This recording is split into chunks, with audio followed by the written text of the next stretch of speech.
Okay, today we're going to talk about the term whole foods.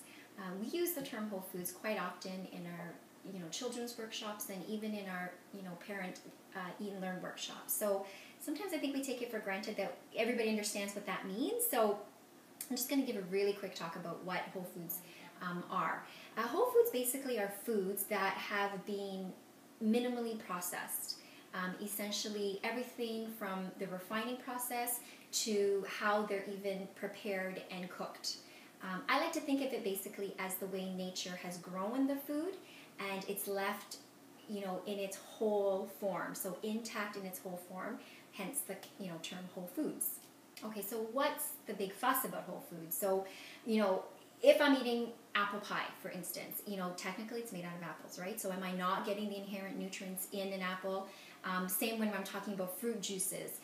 Are we not basically getting all of the nutrients and vitamins that you get from the original fruit that it was made from? Teenagers like to, give me this line about potatoes and their French fries, or even chips. I've even heard they're made from potatoes, and potatoes are technically considered a vegetable. My favorite, which is tomatoes and ketchup. Ketchup is made out of tomatoes, so am I not inherently getting all of the, vitamins and nutrients and everything that we talk about that you get from a tomato from ketchup? Well, the thing is that when we're eating an apple in its whole form and it's intact, so if it's raw or a potato that's gently steamed or baked, we can actually maintain a lot of the micronutrients. So the vitamins, the minerals, the antioxidants, the phytonutrients, the stuff that we really give apples and all their fruits their credit for, they can actually get destroyed because they're actually quite sensitive to things like even light, heat. So anything that's overly cooked or cooked in really high heat or has been processed a lot, we tend to lose a lot of those micronutrients.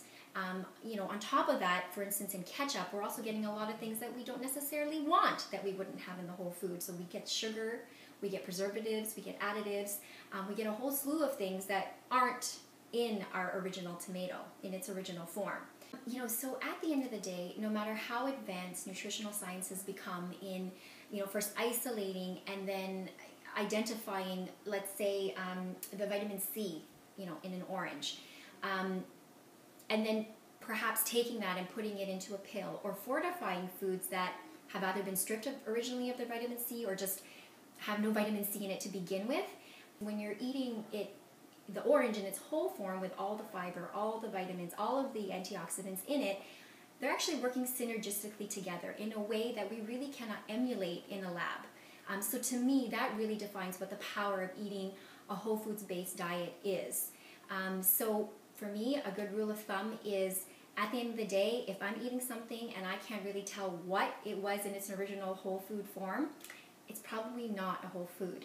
And, that means that it's been altered in some way, and potentially, its original inherent micronutrients are no longer working synergistically together in that way that really nature intended it to be. So that's whole foods.